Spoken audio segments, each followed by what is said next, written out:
Hey, white folk, class is in session. I want to discuss the most common misconceptions that most American white people have about American blacks. And so let's just jump into it, okay? The first one is monolithic culture. Many white Americans mistakenly view black Americans as homogeneous groups with a single culture, set of beliefs, or experiences. But in reality, black Americans are incredibly diverse with varying socioeconomic backgrounds, political beliefs, religions, regional cultures, and personal experiences. The reality is, many of you white people have been taught to believe that all black people believe the same ideologies, same religion, same everything, and that is so far from the truth. It's unfair to even categorize all black people that way because you don't know them individually. The second misconception about black Americans is the association with poverty or crime. You know, I had a great friend, I have a good friend, and she is from Zimbabwe. And she was explaining to me that in her country, that all they saw was images of black Americans as either criminals, thugs, and the women as whores. And that devastated me because I'm thinking if that's what they're showing in another continent in Africa, what are they portraying? You can only imagine the limited truths that are happening here in America. So the misconception that all blacks Americans are robbing and stealing and killing is not fair, and that's a big misconception that white Americans have towards blacks. The third one is the reverse racism belief. Some white Americans incorrectly believe that efforts to address racial inequality, such as affirmative action or diversity initiatives, are forms of reverse racism. This perspective often ignores the long history of structural racism that these initiatives aim to counteract. See, many of you all, again, I got to go take it back to diversity, equity, inclusion.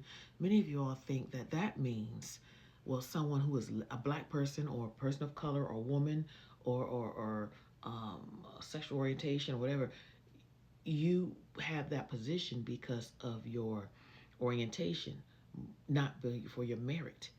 And that is totally not true. You're not going to hire somebody who doesn't even have a PhD when the job requires a PhD just because they are Asian.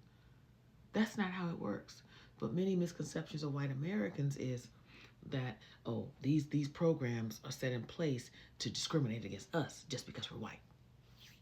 The fourth misconception is overlooking everyday racism. Many white Americans may underestimate or dismiss the daily microaggressions and systematic racism that black Americans face, assuming that racism is only covert or no longer exists. How many times have I heard that? Y'all just need to get over it.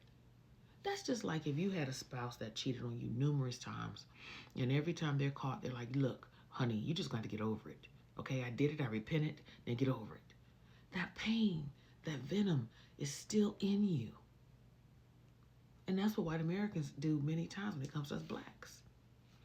The fifth one is misconception is that cultural appropriation versus appreciation. Now, y'all need to pay attention to this one. There can be a misunderstanding of what constitutes cultural appropriation. Some may believe adopting elements of black culture is harmless or complementary without understanding the historical and systemic context that separates appropriation from genuine appreciation. Now, this is a thin line because I think this concept, again, is not a monolith when it comes to black people. Some black people feel like, I'm gonna give you an example. If a white person wears braids or in their hair, a black female or something, some black people feel like that is cultural appropriation. It's not appreciation. In my humble opinion, I don't have an issue with somebody wearing braids, only because I think the highest form of flattery is imitation. So if you think you're gonna wear braids and you like it and it's beautiful, do you. C'est la vie. I don't have a problem with it.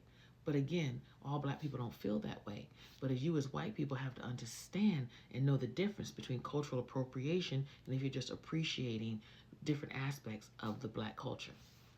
The sixth misconception is assuming a lack of ambition or work. Basically saying that all black people are lazy.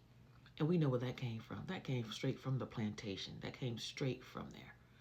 Lazy Negroes, lazy.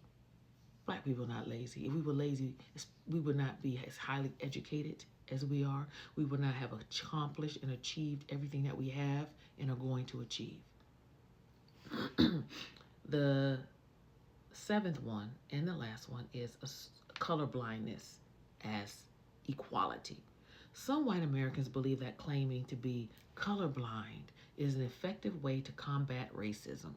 However, this perspective can erase the unique experience of black Americans and hinder meaningful conversation about racial equity. The bottom line is, I hate when white people say, but I don't see color. Well, then you must be blind. Because God gave us all the specific color we have for a specific reason. You should see color. I do. I see you if you're white or if you're Asian or if you're Latino or if you're indigenous. And there's nothing wrong with that. Stop saying that I don't see color, because you do. We all do. So those are just 7 misconceptions. In the next video, I'm going to address how you all can deal with these misconceptions. But think about the ones that I named. Run it back in your mind and say, okay, do I feel any of these ways? Have I thought this way? And again, this is not to throw and heap guilt onto you. It is just so you can take an introspective look into yourself and see how you can grow. And so, also listen, I've had many black people reach me and be like, why are you trying to educate these white people? Why are you trying to do this? First of all, each one teach one, okay? Second of all, I'm not going to be one of those people who have a lot of complaints, but have not thrown my hand in the ring to help fight this fight about racism, bigotry, and sexism. So I'm going to teach. And it's not just for Caucasians, it's for anybody who wants to learn. So I thank all of you all. Hey, look, continue to like, share, and subscribe. If you're watching me on my YouTube channel, please hit the notification bell, like, share, and subscribe. And also on TikTok, thank you for following me. And hey, I got my little thing on there saying buy me coffee. I love coffee. If these teachings are blessing you and encouraging you, buy a sister a cup of coffee. All right, y'all be blessed. Take care. And sisters, drink your water and mind your black business. All right, bye.